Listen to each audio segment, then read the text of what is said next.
یو مسله د مانځه متعلق بیانومه ځکه چې دا مونځ په عباداتو کې او په پنجبنای اسلام کې یو عظیم رکن دی. نو هر کله چې دا دومره ډېر لوی رکن شو چې د مسلمان او د کافر په منځ کې فاصل او فرق کوونکی مونځ دی، نو د دې عبادت پوره طریقې سره ادا کول په خشوع او خضوع او عاجزۍ سره او سره د پوره ارکانو ادا کول دا لازمی دی او ضروری دی. او چې کوم خلق دا په پورا خشوع او عاجزۍ سره نه ادا کوي، نو گویا چې هغه د الله دا حکم پورا سرته نه رسو او پدې کې د کوتاهي وکړله. پدې مزل زمن کې ډېر احادیث راغلي دي.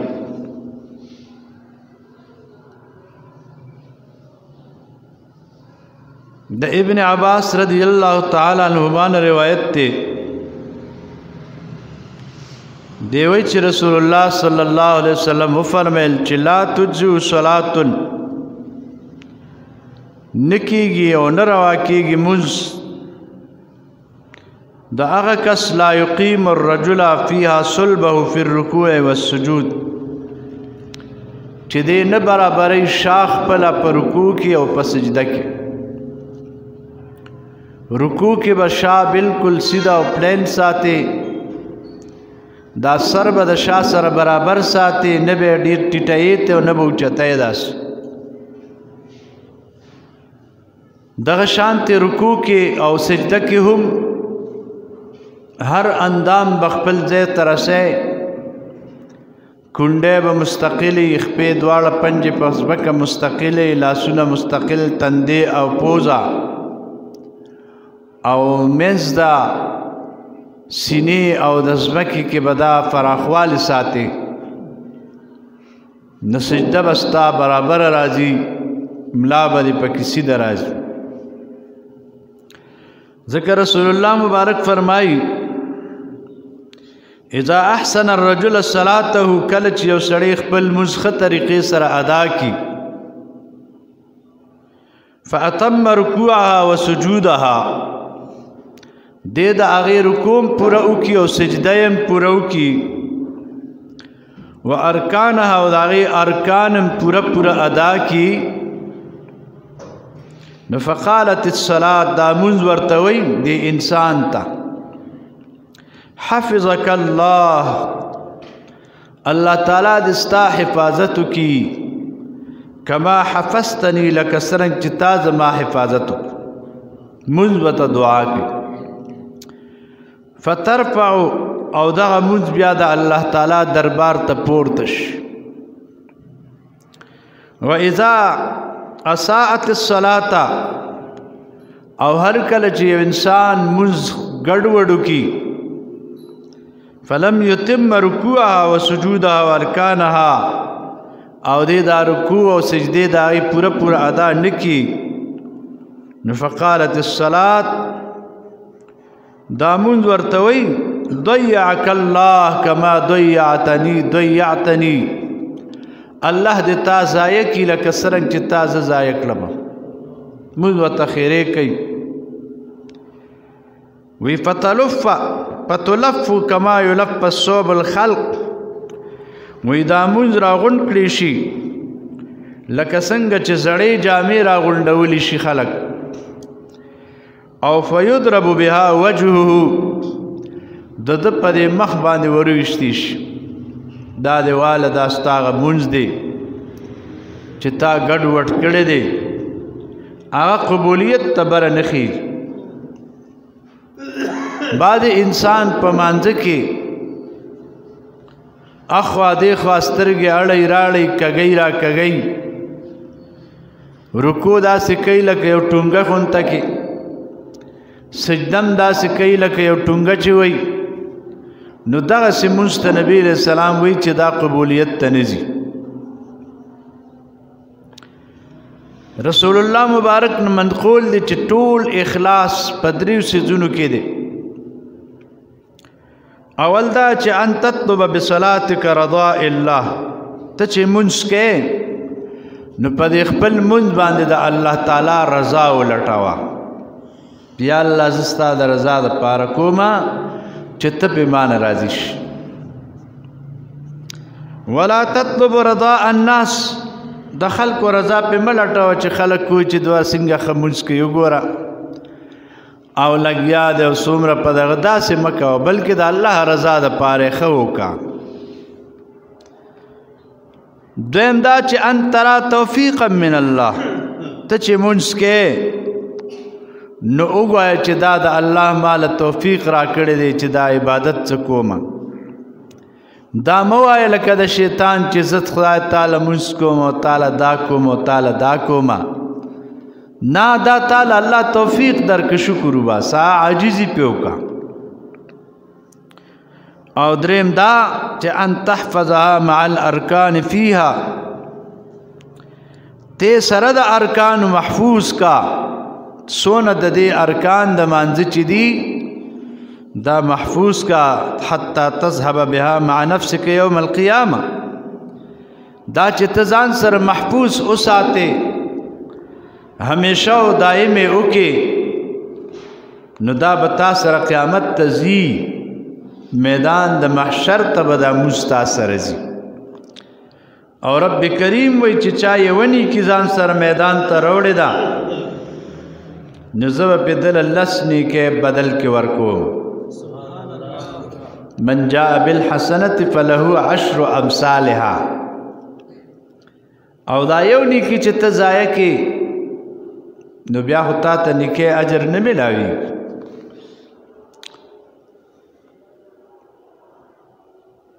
وروي عن ابي هريره رضي الله تعالى عنه انه قال عليه السلام، ابي هريره صاحب نے روایت تے فرمائی چې ان الرجل ليصلي 60 سنه، و یو سړی وی چې هغه 60 کاله منځونه کوي، ولا يقبل له صلاه يوم منذ من قبلي. دا ولی وی لعله لا يتم الركوع ولا يتم السجود، وی شاید چې دی به رکوع او سجده پکې پوره نه کوي. فمن اراد ان يعرف ان صلاته مقبوله ام لا فلينظر الى قوله تعالى، وی که څوک اراده لري چې زما مونځ قبول شو، ما ته پته ولګي چې زما مونځ قبولیت ته رسېدلی دی، نو دی وګوري دی آیات ته چې ان الصلاة تنهى عن الفحشاء والمنکر. ځکه چې سړی مونځ صحیح طریقې سره ادا کی نو د مونځ په برکت دا سړی د بې حیا کارونو نه، د ناروا او د ظلم نه بند کېږي، ول چې د مونځ دا برکت دی چې دا کارونو نه به ته بچ کېږي. او چې سره د مانځه ته لګیا یو بیا هم ظلم هم کې، ناروا هم کې، بې حیایي هم کې، نو ته پوه شه چې ستا مونځ قبول شوی نه دی. د ښکاره علامه ده. ظلم، بے حیائی، ناروا کارونه، غیبت، چغلی، درو، دا ټول ګناهونه چې دي دا په مانځه باندې د سړي نه وځي. په دې سره سړی د دې کارونو نه منع کېږي. او چې یو سړی سره د مانځه دا کوي، غلا غلطۍ کوي، پوه شه چې د مونځ ټیک نه دی، د مونځ قبول شوی نه دی.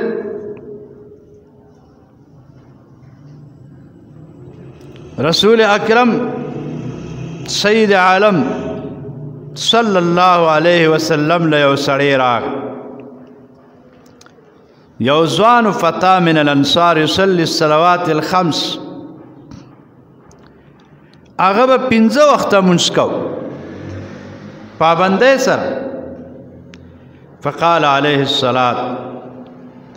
خدا و چې دا مانځه سره سره به هغه ګناهونه هم کول. یو ځل ورته رسول الله مبارک وی ان صلاته ستنهاه یوما، یقینا دا مونځ د ده چې صحیح طریقې سره یې وکړي نو یو ورځ به دی د دې کارونه دی منع کړي یو ورځ به دی د دې نه منع کېدله فلم یلبس حتی طاب وحسن حاله وی درنګ تیر شوی نو ورځ نیمه چې دې سړي توبه د ټولو ګناهونو نه ویستله او د ده عمل خشته شو نور هر شی ټیک شو باطن هم ښه شو ظاهر هم ښه شو حضور الله توجه الله برابر شوه او ذکر اذکار یې صحیح شو نمونځ په خشوع سره پکار دی په عاجزۍ پکار دی په خپل وخت باندې پکار دی او په شوق او په ذوق او په محبت سره پکار دی بې ذوق او بې شوقه مونځ دا نه قبلي لا صلاة الا بحضور القلب محبوب کریم وی مونځ نه کېږي مګر په حضور د زړه سره عبدالرحمن بابا د پښتو صوفي شاعر د دې حدیث ترجمه کوي د دې حدیث مبارک ترجمه په پښتو شعر کې کوي چې حضور نه وي په مانځه کې د څه شعر دی په کار نه دی مقتدي دی که امام چې د زړه حضور نه وي په مانځه کې څه وایي چې د زړه حضور نه وي په مانځه کې په کار نه دی مقتدي دی که امام د زړه حضور برابرول پکار دی د زړه حضور توجه الی الله او عاجزی الی الله دا په مانځه کې لازمي ده که مقتدي دی او که امام دی هغه له دا پکار دی چې دی حضور الی الله وکړي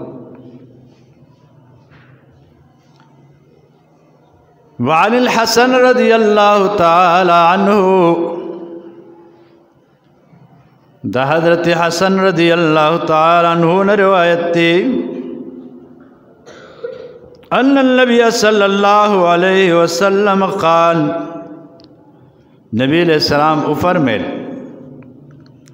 الا اخبرکم باسوأ الناس سرقة نبی علیہ السلام وی آیا زه تاسو ته خبر در نه کړم په هغه ډېر بدترین د خلکو نه په غلا کې غل دی خو په غلو کې ډېر بدترین غل دی غلا خو ډېر دی خو په غلو کې بدترین غل څوک دی قالوا من هو یا رسول الله صحابه وی د الله محبوبه دا به څوک چې ډېر زیات بدترین غل دی قال الذي يسرق من صلاته نبی علیہ السلام وی دا هغه سړی دی چې د مانځه نه غلا کوي څه نه غلا کوي قالوا كيف يسرق صلاته یا رسول الله صحابه وی قربان د مونږ نه څنګه غلا کوي قال حضرت لا يتم ركوعها وسجودها آغا غلدار چې رکوع او سجده پورا نه کوي رکوع داسې کوي چې بس یو ټونګه یو سر اوچت تسبیح پکې نه ویلې سجده داسې کوي چې یو ټونګه یو سر اوچت کی نو دا داسې شو چې د رکوع کې هم غلا وکړه او په سجده کې هم غلا وکړه فقال الصلاة مکیال نبی علیہ السلام وی دا مونږ یو پیمانه د پیمانه ناپ ته فمن وفا وفی له وی چا چې پورا پورا د دې احکام ادا کړل نو وفی له دل بم د دې پورا پورا بدل ورکړي دل به د پورا پورا اجر ورکړي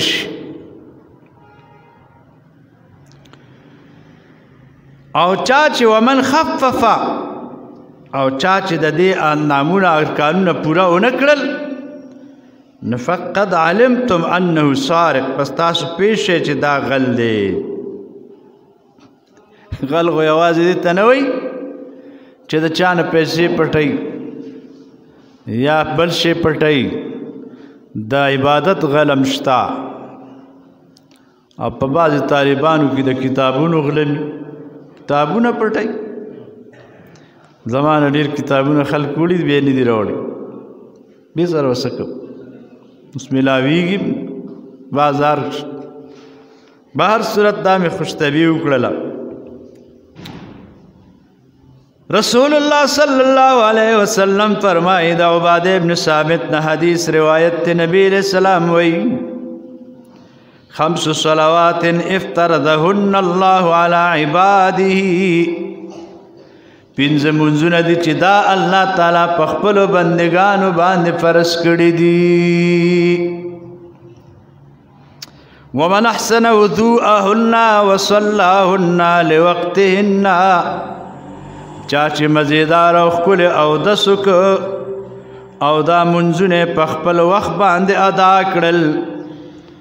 واتم رکوعهن وخشوعهن او د دې رکوع او خشوع یې پوره وکړل نو کان له علی الله عهد ان یغفر له دا د الله سره یو عهد او امانت شو دا الله د سره عهد شو چې د تبع الله بخنه کوي د تبع الله ګناه معاف کوي او ومن لم يفعل فليس له على الله عهد او چې چا داسې ونه کړه نو د عهد نشته ان شاء غفر له وان شاء عذبه کله لا خوښه شه نو عذاب به ورکوي او که خوښه شه بخنه به ورته وکړي دا د محبوب کریم علیه الصلاة والسلام قول مبارک دی دا یو حدیث درته وایم وخت مختصر دی زمون دې کې ډېر زیات روایت راغلي دي ګورئ یو ځل د دواړو جانو سردار ناست تشریف فرماو یو د باندې سړی راغی باندې چی منځو کو بیا راغی حضرت باندې سلام واچو پښتو کې درته دا حدیث مشهور دی رسول الله مبارک پتی وعلیک السلام ارجع فصلی فانک لم تصلی باندې چې ته واپس لاړ شه منځو که تاسو مونږ نه دی کړی دی واپس لاړ بیا مونځ کو بیا راغی سلام چې بیا ورته حضرت وی واپس شتا مونږ نه دی کړی په درېیم ځل بیا دی ورته وی یا رسول الله علمني ما توخه څنګه مونځ کوم طریقه راته ذکر کا فقال حضرت ته اذا قمت الى الصلاه کله چې ته اراده لري مونځ کولو ته مونځ کې اراده کې نفسبغ الوضوء او دس پورا وکا ور حدیث کې را دي چې چا خپې وینځلې اوس خو جمع دی کنه او دا پوندې او چې پاتې شوي دا ګیټو سره دا جوړ زین اکثر پدې کې پاتې کیږي نو حضور وایي چې ویل للاعقاب من النار دا کم ځای نه چې اوچ پاتې شوي دي دا به د جهنم په اور باندې سوځېږي هلاکت دی پوندو د پاره د اور د جهنم نه نو خیر دې ځان له اوبه ګرموي په ګرمو اوبو اودس جایز دی خو پورا اودس تاسو ته مخکې ما بیان کړی دی چې اول به دا لاسونه مړوندونو پورې کلک ووینځې بیا به اعوذ بالله بسم الله به ترې مخکې ووې بیا به 3 وارې خوله کې اوبه واچوې مسواک به مو ووهې دی غاښونه کې چې څه شي نښتې دا په ډکي وباسي ولې چې دې ته اوبو نه رسي ستا اودس نه کېږي بعضې خلکو غاښونه ګندی دې کې روټۍ غوښې نښتي او بس همغسې راځي دا به پاک کې بیا به مسواک ووې بیا به پوزه کې اوبه واچې 3 کرتې دې ډوکي ته به راورسې چې دا ترخه شي سوڼ به کې په ګس لاس باندې حدیث کې راځي ثم استنصر بیا پوزه سوڼ کا دا ګن بلا ور دیږي چې په مانځه کې بیا سوڼ نه کې چې زکامي خو بیا خبره ده بیا 3 ځله په مخ اوبه واچو د دې دی نه منبت الشعر نواله تر د دې زقن پورې دا ټول مخ د دې غوږ نه دې غوږه پورې دا ټول ووینځه 3 وارې به وې دا وریځې داسې لګې ومږه چې دې کې اوبه لاړې شي سترګې به چارندام کې چې اوبه واچوې من نه به پټوي سترګې به کولاو ساتي چې دا باڼه دې ټول لواندې شي دې ځای کې به ګوته ووې چې دلته اوبه ورسي ږیره دې غټه ده دلته هم لپه واچوه داسې خلال وکړه دلته هم واچوئ خلال دلته هم وروله داسې خلال وکړه داسې دې ته خلال وایي 3 وارې دا عمل وکړه بیا لاسونه د دې اډوکي سره ووینځه دا لاس څنګل نه ده د اډوکي دا پکې وینځه دا پکې شامل دی غایه په مغایه کې داخلي دا ووینځه بیا خیخي اندامونه مخکې کوه اول ښی لاس بیا ګس 3 وارې او دلک راغلی دی بیا مږه هم داسې دې ته دلک وایي مګل د اندامونو بیا به د سر مسحو کې دا لاسونه به لوانده کې په تازه جدید اوبو دا 3 ګوتې به کېدي دا 2 به پرېږدي داسې به بوځي مثال درته یم پټکې به دې کوز کړي ټوپۍ به دې کوز کړي په سر تور سر بیا به دا داسې راولي یو ځای به کې دا پاتې دي دا به غوږونو کې دننه نه باسي وګورئ داسې دا کټه ګوته پې د پاسه داسې راته وکړي خیال ورسېد دا ځینه پاتې دي یا دوباره لاس لون کا دا به دې سټ بسه که داسې باس بیا به خپې وینځي د ټول سر مسه دا سنت مؤکده ده 4مې حصې د سر مسه دا فرض ده لکه نیم سر دا حصه 4 دا فرض ده بیا خپې وینځه ګسه ښی خپه بیا ګسه دې ته اسباغ الوضو ویلی شي پوره اودس کول دې ته وایي داسې نه چې یو لپه واچي او شلپه راپاسي یو سړی اوس وفات دی خدای دې درجې بلند دي کې لوی عالم محدث ما ورته کتل چارندامې کوم یو لپه په دې مخ واچولی داسې داسې کړه غټه ږیره هم وه او یو ځل یې دا لاس وینځي یو ځل دا حیران شوم طالب هم هغه وخت کې حفظ مې کو ما یې زه بس ته به دا مسله معلومه وي خو بدګماني خو پرې نه کوم ځکه ډېر لوی محدث تېر شوی دی اوس وفات شوی دی به هر صورت دا 3 وارې زمونږ په مذهب کې راغلي دي څو کرتې هر اندام به 3 کرتې وینځي نبی علیہ السلام دې سړي ته چل ښیي ثم استقبل القبله بیا قبلې ته مخ کا نیت وکړه نیت کوم د زړه د اخلاص 2 رکعات فرض قطعي مونځ کوم یا فرض عین په دې حاضر وخت د جمعې د ماسپښین په دې حاضر امام خاص خدای تعالی بیا الله اکبر که ثم اقرأ بما تيسر معك من القرآن الحمد بوي سبحانك اللهم دا پکې ویل سنت اعوذ بالله بسم الله ویل سنت الحمد ولا الضالين ویل پورې دا واجب دي قرآن سورت لوستل دا په مانځ کې تاسو ته جوړلې دي مال دا څه دی پکې فرض دي په زور وایه که نه څه شی دی فرض دی قرات بیا رکوع ته لاړ شه رکوع کول فرض دي او 3 وارې پکې سبحان ربی العظیم دا سنت رکوع به پوره کې د املا به بیخي نیغه کې د 3 تسبیحاتو مقدار به ته په رکوع کې ټیټ یې ادنا مرتبه ده اعلی چې ده نو هغه د 3 نه واله بیا طاق په 15 یا 9 یا 9 یا 11 باس بیا به سمع الله لمن حمده چې ویې نیغ به ودرېږي سیده د امام شافعي په نس دا فرض دي نیغ سیده ودرېدل زموږ په مذهب کې دا واجب دی نیغ به ودرېږي سیده به ملا به نیغه کې بلکل